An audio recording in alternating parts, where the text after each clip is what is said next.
Kita langsung lihat kondisi terkini di Solo atau Surakarta, Jawa Tengah. Tampak iring-iringan mahasiswa dengan jaket alma mater dan atribut yang mewakili organisasi mahasiswanya tampak melewati jalan di Surakarta untuk menyampaikan aspirasinya di satu titik kumpul mereka.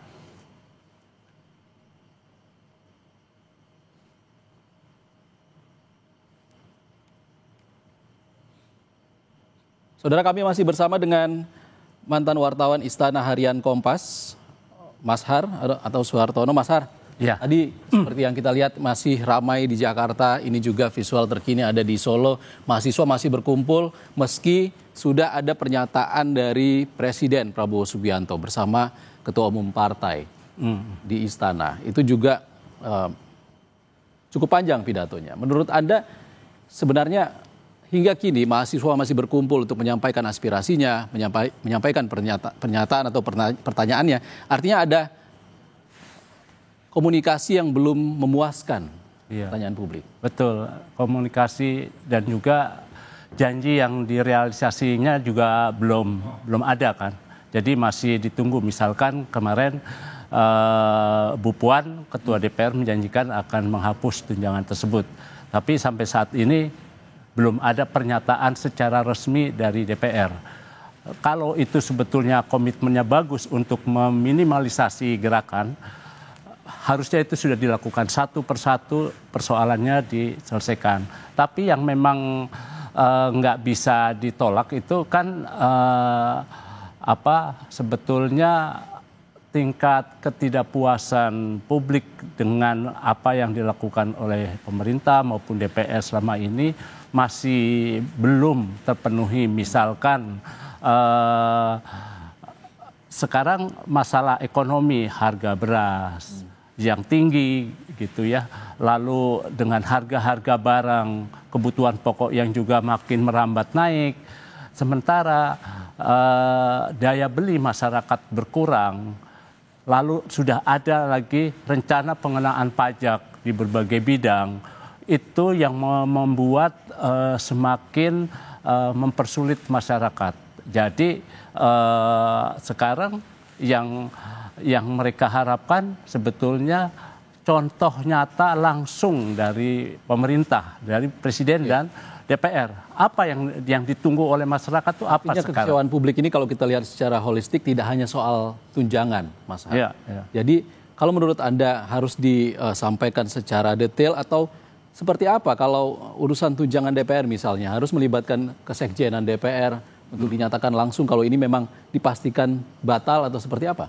Iya, jadi artinya harus dikerjakan secara cepat dan segera dipublikasikan sehingga komunikasi yang disampaikan oleh Presiden itu segera diatasi. Jadi satu persoalan sudah selesai, publik tinggal menunggu persoalan lainnya, perbaikan ekonomi. Nah cuma kan sekarang masalah ekonomi sudah bertemu dengan masalah politik nih, sehingga sudah menjadi satu agak sulit komunikasi yang dilakukan kepada publik. Meskipun Presiden sudah ngomong berjam-jam juga, kalau publik masih menyatakan tidak puas, itu tidak akan bisa terpenuhi. Baik. Sekarang ada rencana bertemu dengan para tokoh agama atau ormas ya. Nah, itu kan bagian dari konsolidasi, dari upaya Presiden. Nah, tapi juga langkah lainnya yang bukan sekedar pernyataan himbauan, tapi kebijakan yang nyata yang ditunjukkan oleh para menteri itu juga betul-betul dapat dirasakan oleh publik. Baik. Dan juga kan tingkat kepuasan publik ini kan sudah kemana-mana ya, rendah sekali ini. Jadi memang bagaimana sekarang baik pemerintah maupun DPR memberikan kepercayaan yang tinggi gitu ya. Nah, saya dulu ingat ketika 17 Agustus beberapa tahun yang lalu itu Presiden dan Wapres duduk berdua di veranda istana, di belakang Istana Merdeka yang terbuka ke publik, terbuka. Jadi semilir angin bisa masuk. Sekarang kan udah enggak. udah nggak terbuka lagi, udah dibangun jendela-jendela tertutup model Perancis sehingga udah nggak bisa semilir angin masuk. Dan mereka berbicara dari 3 sandang pangan papan itu ada beberapa hal yang masih belum dipenuhi. Misalkan sandang masih belum, pangan masih belum juga. Artinya gestur-gestur seperti itu yang hilang saat ini, ya. Mas Har. Kita dengar juga perspektif lain dari analis komunikasi politik Universitas Airlangga yang sudah bergabung lewat sambungan daring bersama kita, Mas Suko Widodo. Selamat sore, salam sehat Mas Suko. Selamat sore.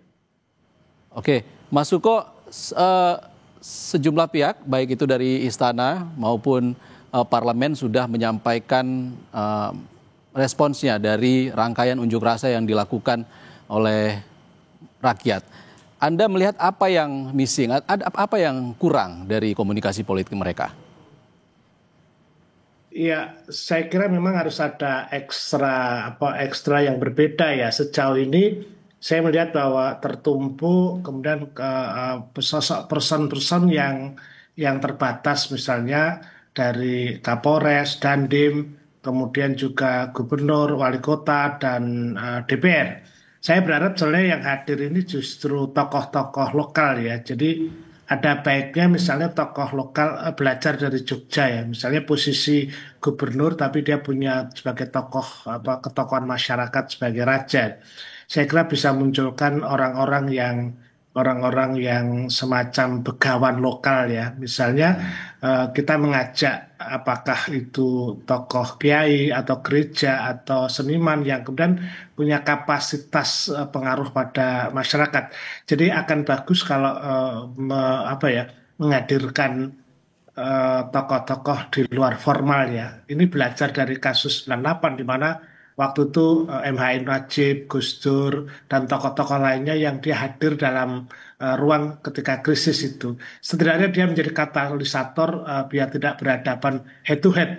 Karena yang tampil yang dihadapi justru beberapa orang saya melihat bahwa dibenturkan posisinya. Misalnya kita tahu bahwa partai politik kan sekarang juga mendapat tekanan karena dia berelasi dengan anggota dewan. Nah, kalau dia hadapan dengan mahasiswa atau masyarakat, ada resensi dalam komunikasi seperti itu. Nah, saya kira ada tokoh alternatif yang harus dihadirkan yang selama ini mungkin tidak terlalu banyak muncul di media.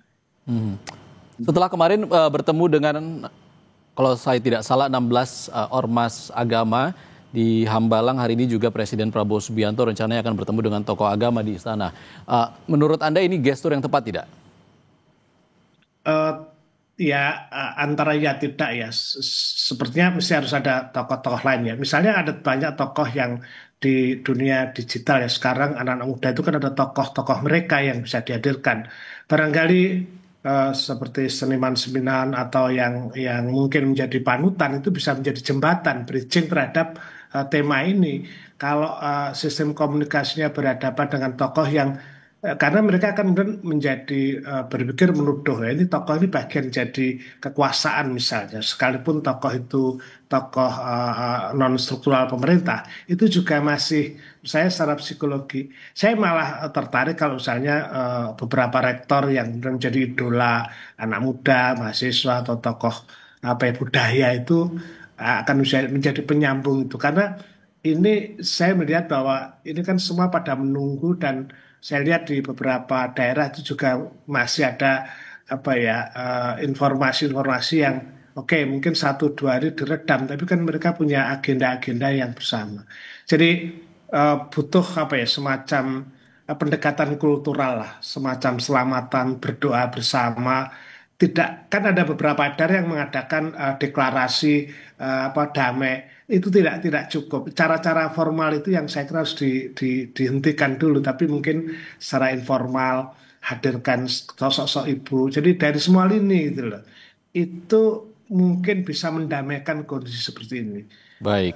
Daripada kemudian nanti akan terjadi bahwa akan muncul, kan kita lihat bahwa tokoh-tokoh pun akan dilempari sesuatu yang tidak mengenakan juga. Jadi mesti harus ada tokoh alternatif yang dipilih secara apa ya, secara, dan yang kedua soal trust ya, ketulusan ya.